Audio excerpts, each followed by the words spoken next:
Hello, comrades, and welcome back to Ushanka Show. Здравствуйте, дорогие товарищи.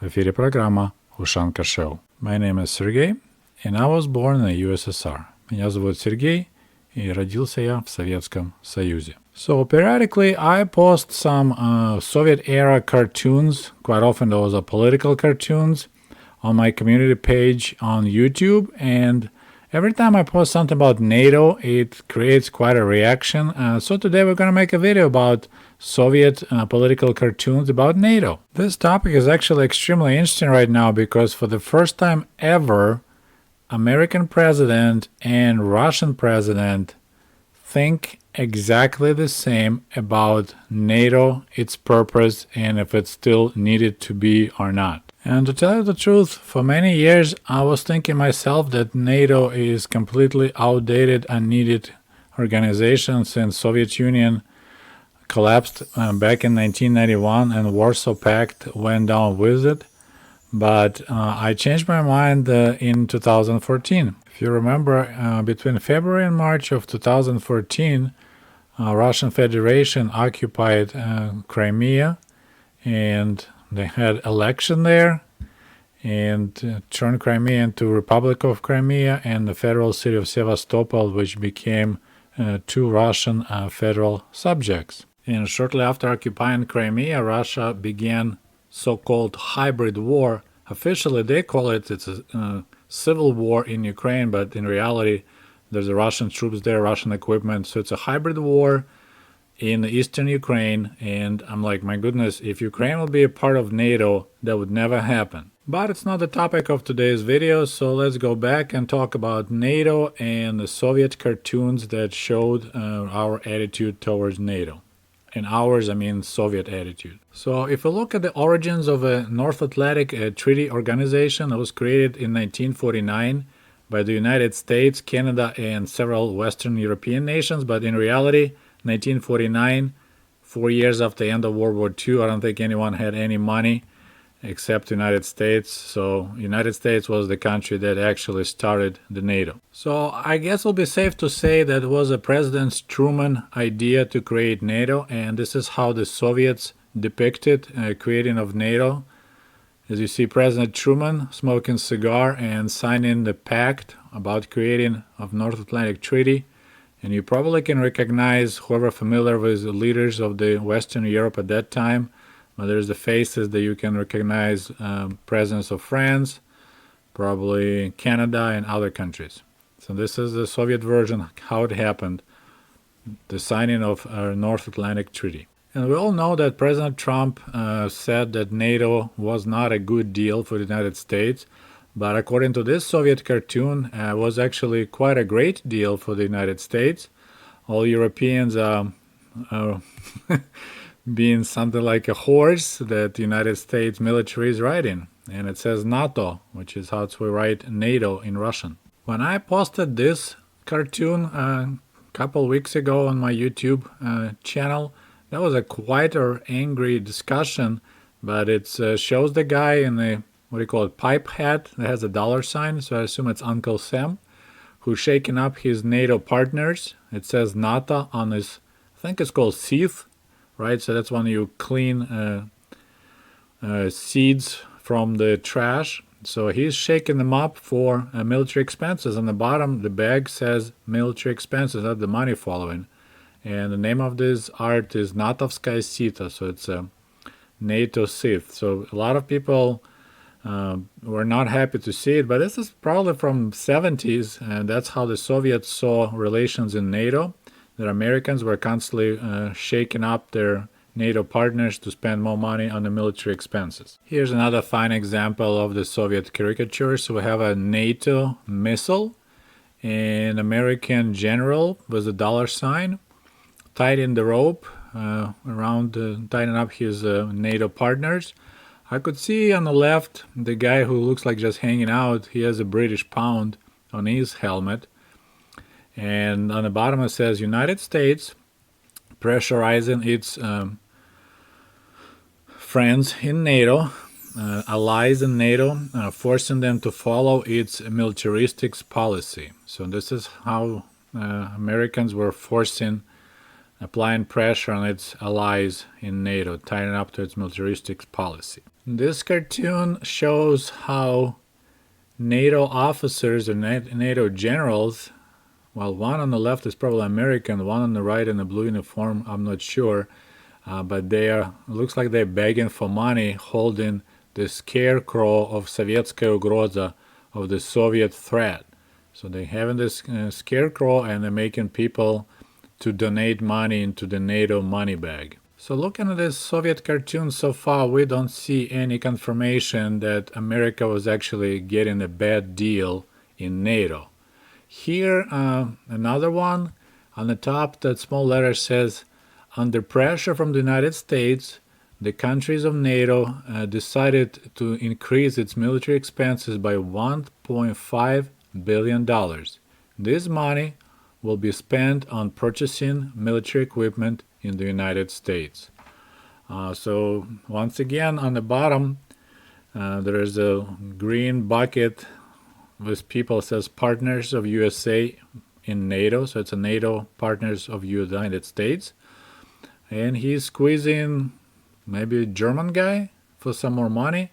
And bottom right, this little factory says a military industrial complex of the United States.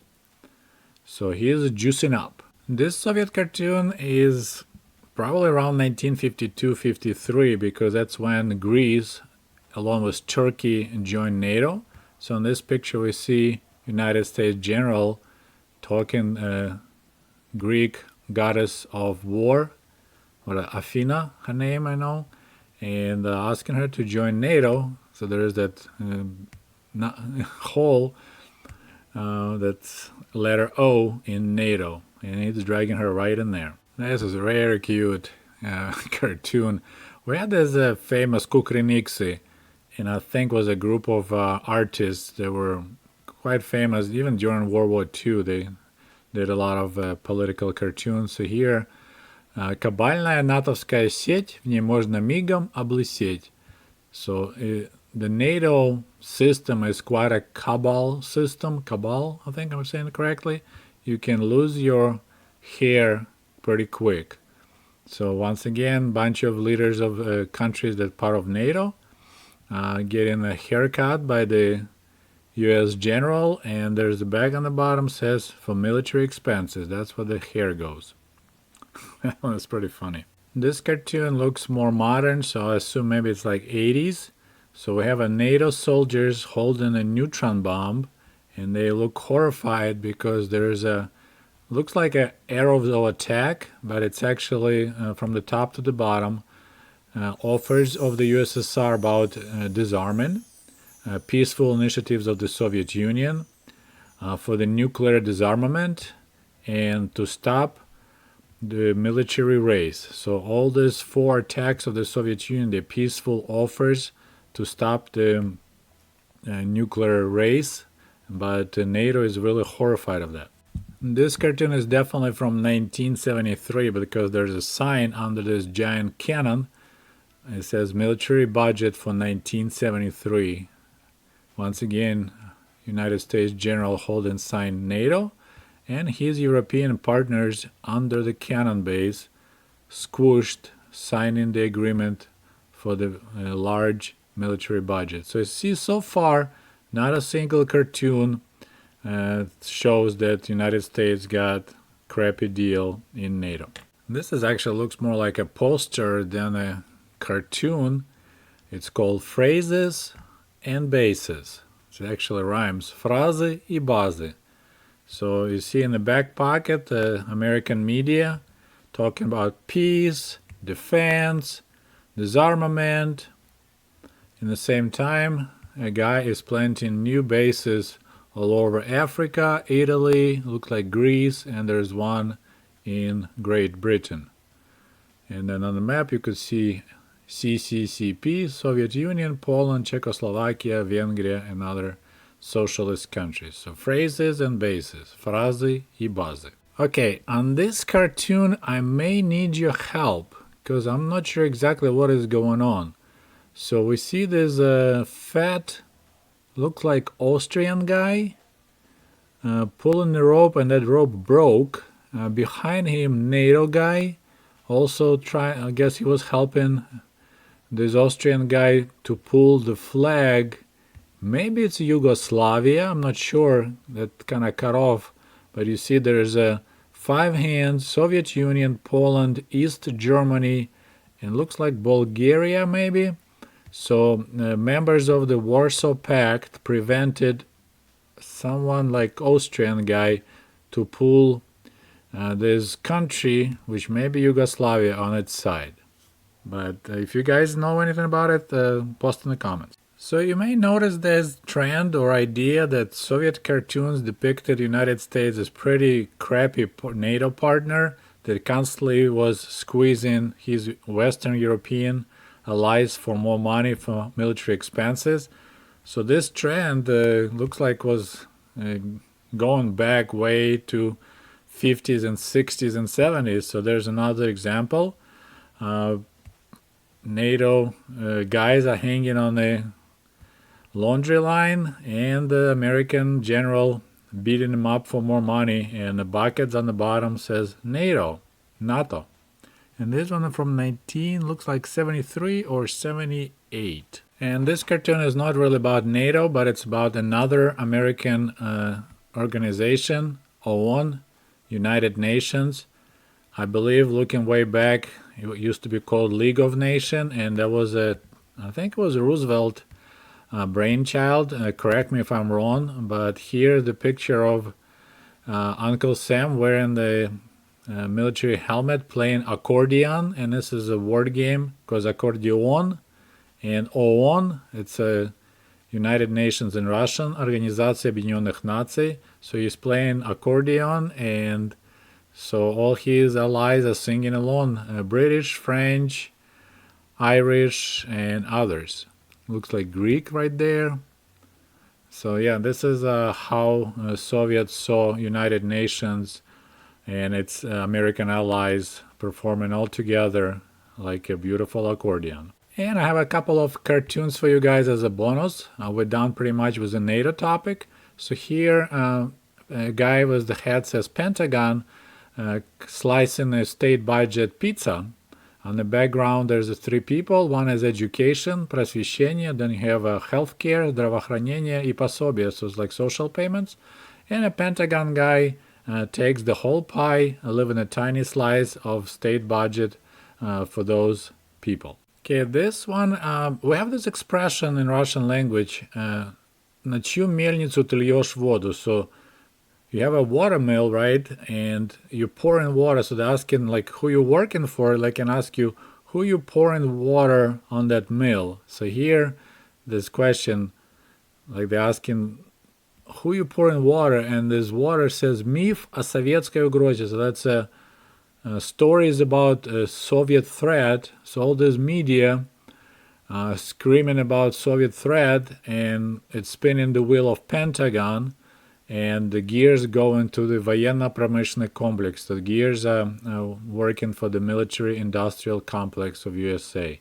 So whom these guys are working for? Through the Pentagon, they work for the industrial military complex. Well, my friends, I hope you enjoyed this short trip into the Soviet propaganda land. I just want to remind you, I guess some people may get upset looking at these political cartoons. Please don't shoot the messenger. I'm just the guy who introduced you to the world of the Soviet Union. Regardless you like it or not, it is what it is. That's what we had. But as always, don't forget to like this video and share with your friends. And we'll talk to you soon. До свидания. Goodbye.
USSR.com. Just a friendly reminder that my book American Diaries is available on Amazon.com, or shoot me an email if you would like to have a signed copy. Thank you. And if you love my channel and would like to show your support, please click on the link below this video and become the patron of the Ushanka Show. For as little as $1, you can help us grow and create the new, interesting videos about the life in Soviet